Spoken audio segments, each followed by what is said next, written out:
ఈ ఎపిసోడ్‌లో సోరియాసిస్ ఆహార నివారణ గురించి చెప్పుకుందాము. సోరియాసిస్ ఒక మొండి వ్యాధి.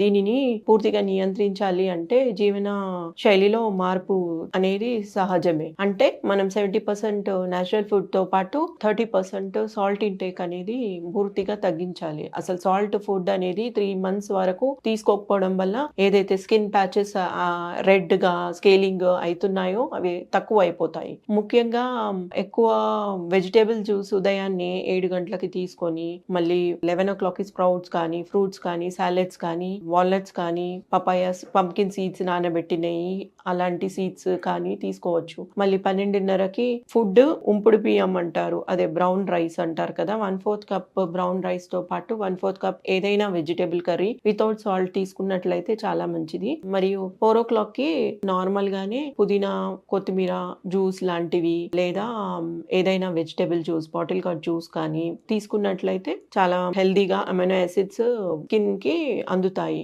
దాంతో పాటు 5:30కి కొంచెము మెడిటేషన్ లాంటివి చేస్తూ ఉండాలి. ఇది మార్నింగ్ కూడా ఎర్లీ మార్నింగ్ మెడిటేషన్ 6:00, 5:30కి అరౌండ్ అట్లాగే పెట్టుకోవాలి. ఈవినింగ్ కూడా పెట్టుకోవాలి. మెయిన్ స్ట్రెస్ ఫ్రీ అవుతుంది సోరియాసిస్‌లో. 6:30కి నార్మల్‌గా స్ప్రౌట్స్, సాలడ్స్ ఉప్పు లేకుండా మొలకెత్తిన పెసర్లు, శనగలు, వేరుశెనగలు బాయిల్ చేసి అలాంటివి ఎక్కువ మోతాదులో తీసుకున్నట్లయితే స్కిన్ అనేది పూర్తిగా ఏదైతే డిస్టర్బెన్స్ వచ్చిందో ఆటోఇమ్యూన్ డిసీజ్ వల్ల నార్మల్ అయ్యే ఛాన్సెస్ ఉన్నాయి. దాంతో పాటు మన హోమియోపతి ట్రీట్మెంట్‌లో సొరైనము, యాసిడ్, సల్ఫ్యూరికమ్, ఫ్లేవమ్ మెడిసిన్స్‌తో పాటు కాన్స్టిట్యూషనల్ మెడిసిన్ ఇవ్వడం జరుగుతుంది. ధన్యవాదాలు.